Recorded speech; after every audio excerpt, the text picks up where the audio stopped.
Hello everyone, I hope you're all doing great. I'm very sorry that this video is gonna be late.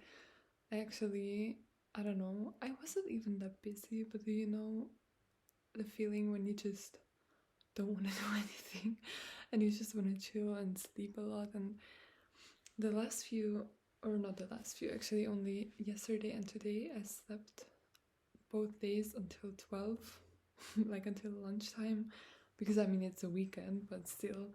I wanted to get up and do like some stuff, but I didn't manage to, and it's okay.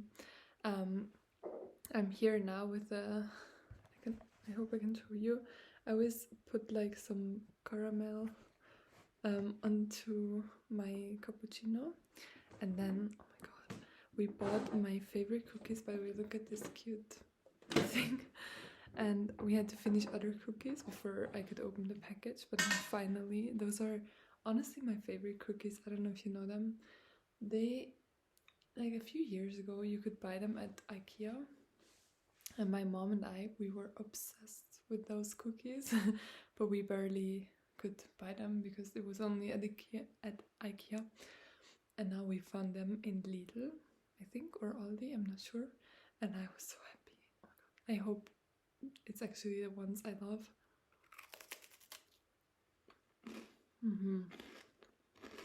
Oh my god.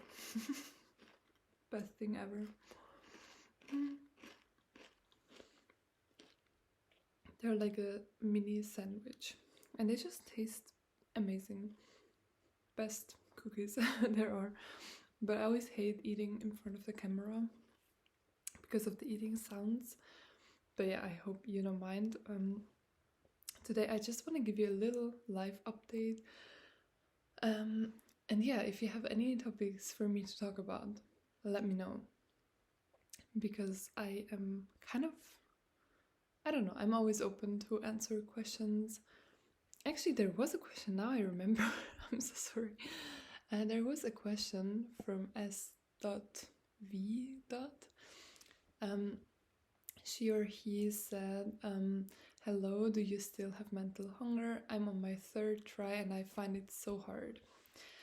The thing with mental hunger, I think, for anyone who doesn't know what mental hunger is, I doubt it, but who knows. It's when you're physically quite full, like you feel like you cannot fit anything else into your stomach, but your mind is just screaming for more food. It's this kind of feeling. And in recovery, it's just so important that you follow your mental hunger just as much as you follow your physical hunger. It is something that during your ED, you most likely have mental hunger in some ways. For example, for a lot of people, it shows up that they love watching food content on social media or TV, like cooking shows, cooking videos, mukbang videos, or what I eat in a day, and things like that, because they cannot really follow their own hunger cues. They kind of start obsessing over hunger. Sorry, I need to take another bite.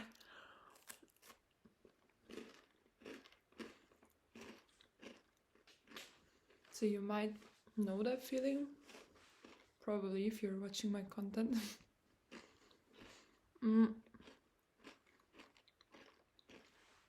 And mental hunger is your everyday companion during recovery. It's a normal thing.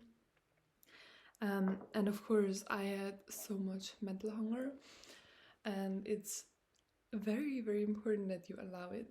Like, whenever you think of food, you eat, or you drink something high calorie. I don't know. I actually don't care.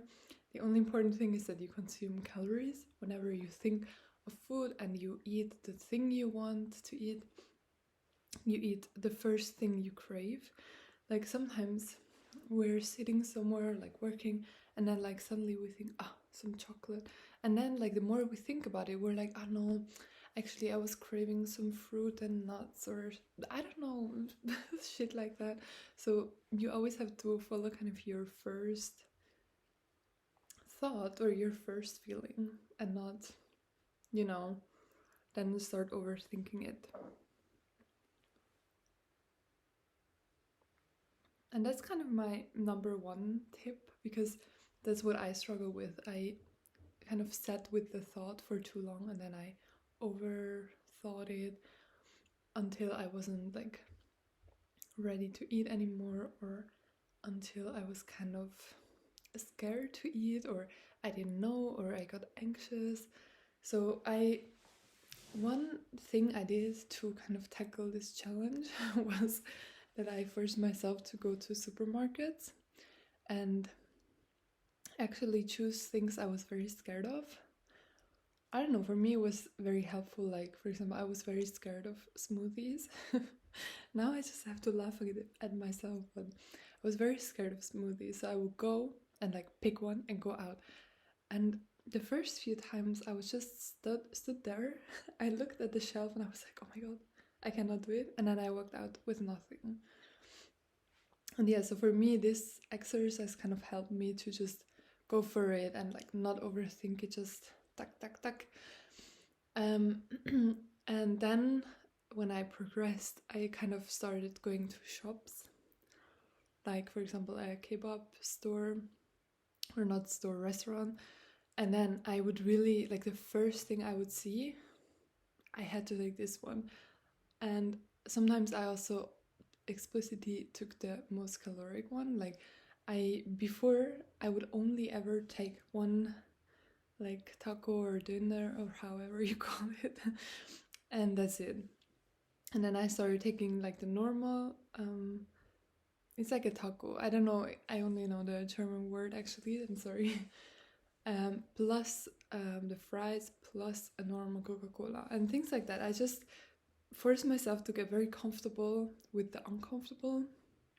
And with that, I actually was able to listen to my mental hunger much better. Even though it was still very scary to eat when you're actually full, or you're like, no, I ate so much, how can it be that I still am hungry? But yeah, it's really the number one thing that you learn to just eat and not overthink, and that includes listening to your mental hunger. Yes. And a lot of times I had hunger. I don't even know if it was mental or normal, but like, for example, before sleeping, I would actually get ready, I would brush my teeth, and then I would get hungry. It happened so often, I hated it. And sometimes I tried ignoring it because I was just so tired. I was like, no, I don't want to eat again. But then whenever I did that, I woke up in the middle of the night and had to eat anyway. So I learned to really, whenever I feel hungry, mentally or physically, I would just have to eat. And now the question you ask is if I still have mental hunger. And I'm not sure if you can classify it as mental hunger. Whenever I crave to eat, I just eat, because I learned it so much during my recovery to really, whenever it pops up in my head, I just go and eat, or go and take a drink I want, or And so it doesn't really happen that I eat a lot and then I'm still like mentally hungry, because my body knows whenever he sends me a signal, or she, I don't know if my body is a he or she, whenever it sends me a signal, I eat. And it doesn't have to be scared that I don't eat enough, So I don't think I have it to the same extent at all. At some point your body just gets used to it, that you're kind of, you're there for it, and it gets the food it wants whenever, so it doesn't have to constantly push and ask for more food, because it gets enough anyway, you know what I mean? So yeah, now I live a pretty relaxed life, to be honest. I don't really have to care about it that much, but I eat still, like frequently, or quite frequently, I would say. And I don't say no if I crave something, which helps a lot. Even at my work, like I'm the one, I told you many times, who always has kind of snacks in the cupboard. And because I can just eat whenever I want, I don't really have the urge to overeat at all. Sometimes very, very, I don't know, sometimes you just are very hungry when you get home, and then you just overeat, and it's normal. Like I feel very full, a little bit sick, but it's okay. It even happens to my boyfriend, who has the healthiest relationship to food ever. I think 2 days ago, it was like, oh my god, I ate so much. I don't feel good anymore. So it happens to everyone, but really not the same extent as in recovery. And it's okay. That's what recovery is there for, to really learn how to handle food and yeah, just all about that. I hope I could explain it and convince you that you really need to listen to your mental hunger to get better. Yeah. And if you have any more questions regarding mental hunger, I would love to answer it. Just let me know. Now, a little life update, as I just said. My semester holidays from my studies, they finished. I still work though, and it was a lot because I had 2 times a 4-day weekend trip because I work 3 days a week because I still study. And I went like 4 days on holidays. I worked 3 days and then 4 days of holidays. And I just realized, it was very fun, but I need so much time to relax. I'm honestly kind of a lazy girl. So it doesn't work for me. I really have to have at least one day where I don't do anything and relax properly. Otherwise, I don't function well. It was not that fun, trust me. It was too much. And yeah, so now yesterday was a day where I could relax a lot. I slept until 12, as I said. Then we chilled a little bit more. I ate. We went grocery shopping, and then we went to my grandma and ordered pizza and drank Coca-Cola, and we just talked to her. And now, because I have to take care of her while my mom and my aunt are on holiday, I'm gonna go to her again and try to force her out of the house. She doesn't like to walk that much, so it's gonna be a fun challenge. I'm gonna call her later. And yeah, otherwise, I just did my taxes, my boyfriend and I together. Very good that I have him to motivate me because we have time until I think March. But yeah, we already did it. Or I think end of March actually, like quite some time. So I'm very, very proud that we did it now. And it went quite fast, so I'm pretty proud. And yeah, otherwise my studies start again. I'm not very excited, to be honest, because I got my grade for kind of the first part of my master's thesis, and it wasn't as great as expected, or it's okay. Like, I wasn't too disappointed, but then I found out another girl from my work, she wrote her bachelor's thesis, like the first part, like same as I, and she got like the best grade or the best mark you could get, and she put 1 week of effort.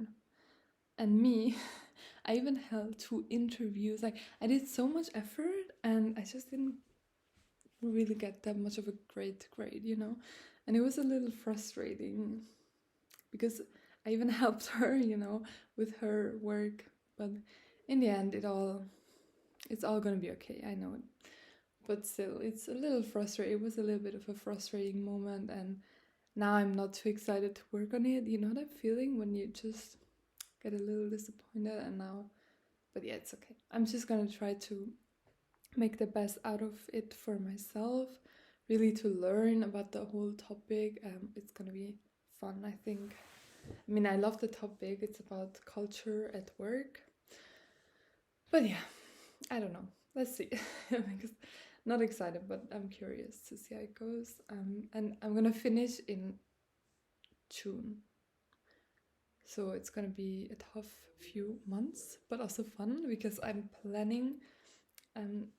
It's gonna be normal work and studies, but I'm planning to go on a little solo trip to like focus on my master's thesis, while also exploring a city.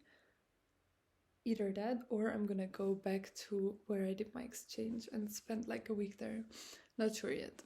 So I just imagine myself sitting in a cafe with like a croissant and like typing on my master's thesis, and then I don't know. But yeah, that's kind of what I imagine it to be like. Not sure how it's actually gonna be like. Yeah, my friend recommended me Lissabon, but the problem is I don't want to fly because of sustainability. Yeah, I'm not sure. It's gonna be an exciting few months, I think, and now I'm going every Monday to a horse and walk her a little bit because the owner is pregnant and she doesn't have a lot of energy to do it so often. So yeah, now that is also on my to-do list for every week. Yeah, let's see. It's gonna be fine. And yeah, in the end, everything has always worked out, so I'm not very scared. But yeah, just not as motivated. But that's okay. And yeah, otherwise, I hope you have a lovely week. I hope you take rest, like time to rest and to relax and to eat a lot of good food. And yeah, listen to your mental hunger. Bye.